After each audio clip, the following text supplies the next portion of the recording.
guess that's the only little snippet we get, as my Wi-Fi is being a little bit testy tonight.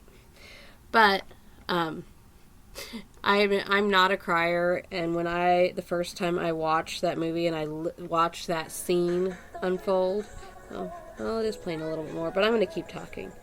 But when the first time I watched that and I saw that scene and her self-sacrifice of I will save everyone no matter the cost, and to see all of their memories, even if they did come from the TV shows and not from scenes in the movie, of Usagi showing them that true unconditional love and friendship, and to hear the song with it, I cried.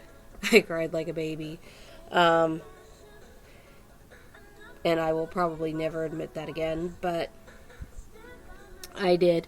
I cried, and so that was the only piece of really that I missed, because I had loved this song so much, and I love Moon's Revenge. I love the song that they played, but there's just something nostalgic for me about the power of love. So I did miss that a touch. But I did also enjoy Moon's Revenge. I just wish they would have put subtitles so we could have known what they were saying. Because I'm a fan of using the original Japanese music when you have it. But I like the animes and the movies and such that provide subtitles at the bottom so you can know what they're singing. And so you get some more of that meaning from the song because you're able to see the lyrics and interpret a little bit more of what that song is supposed to mean. And while you can still appreciate it as a beautiful piece of music, you can't appreciate it quite so much as if you don't know what it means. And they could be singing about rabbit stew and you wouldn't know. Because it could sound absolutely beautiful. But so I like to have the subtitles for the Japanese music. And but another nice thing, I will give compliments out. I gave compliments out. When the series first started getting redubbed, I wasn't a huge fan of Stephanie Shea's voice for Usagi. I admit. But it has grown on me, and I really like it now. And I think she understands Usagi as a character a lot more than I would have thought. And I liked the voice of Fiore. And right now his name is escaping me, and I apologize. Because I just looked it up earlier. I should have written it down, but I didn't. But either way, I really thoroughly enjoyed his voice. And he wrote that really nice, that line between, is this, what kind of love really is he talking about? He did a good job of doing that and of depicting the way that Fiore felt about Mamoru, and the fact that he really genuinely believed that he was the only one who could truly make Mamoru happy, and that if anyone got in his way, he was going to get rid of him, whatever it took. Mamoru was going to be his.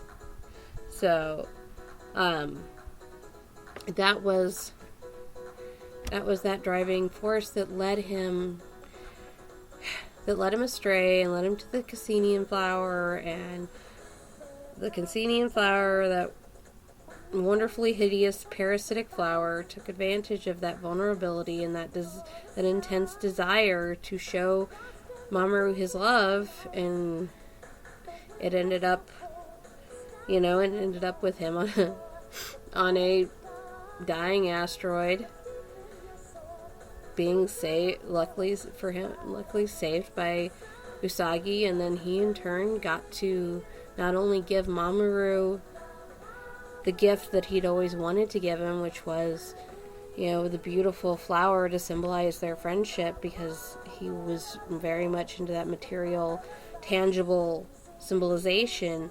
he also got to repay the debt to Usagi for saving him from the Cassinian flower by saving her life.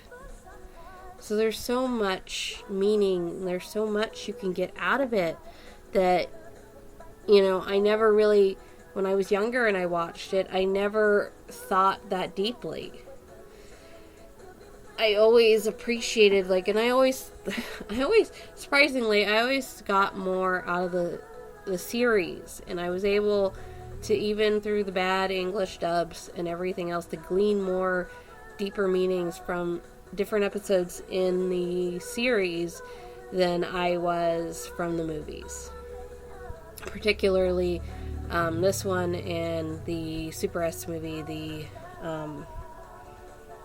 Black Dream Hole. I did get more of that deeper meaning from the S movie, from Hearts of Ice, but I think that was probably a little bit more obvious than some of this, or maybe I just picked up on it in the one and not the other. I don't know, but either way, I definitely still thoroughly enjoyed watching this. I thoroughly enjoyed the experience, and I loved being able to go with my friends.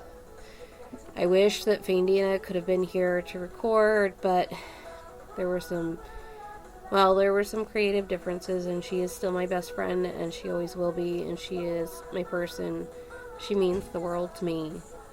But as far as the podcast goes, she has decided to take a step back. And I hope that one day she'll change her mind, and you'll get to hear her wonderful, bubbly voice again. But for now, it looks like you're stuck with me. Unless I can get some friends who will co-host. And I do have a couple who have offered. But right now, I'm just doing my thing. So, but anyway, on that note, I am going to start closing out for us. Again, you can find us, here on Twitter at Senshi Podcast, or you can find me on Twitter at Sivan Deliriz. You can find Faindina on Twitter at Faindina Cosplay, and you can find us on Facebook. You can look for her under Faindina. You can look for Daughters of Crystal Tokyo for me, and of course there is the Atu Signo Senshi page.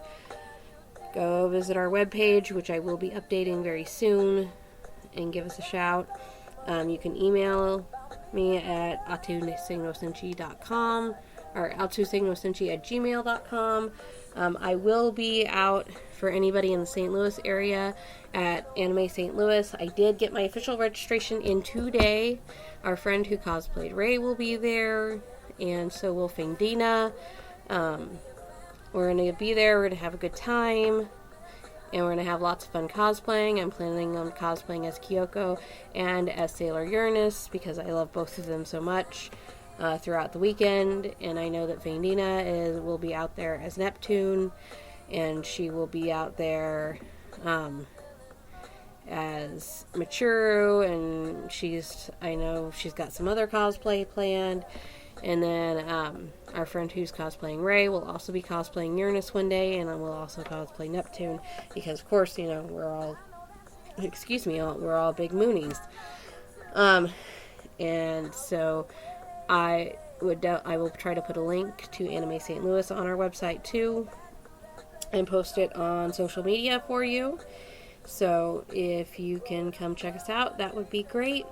I would love to hear from you guys. My next ideas are to possibly do a comparison between the first episodes of Crystal and Classic, and I know a lot of people have done those, but I thought it might be nice to rewatch both of them and do a comparison for you and get your thoughts on that. So please like, share, subscribe. I'm also starting a YouTube channel for our show, and hopefully that will be up and running with episodes soon, and I will list on social media where you can find that, as well as the website once it's up and running. Have a great night. Keep fighting evil, my moonlight, and we will talk to you later.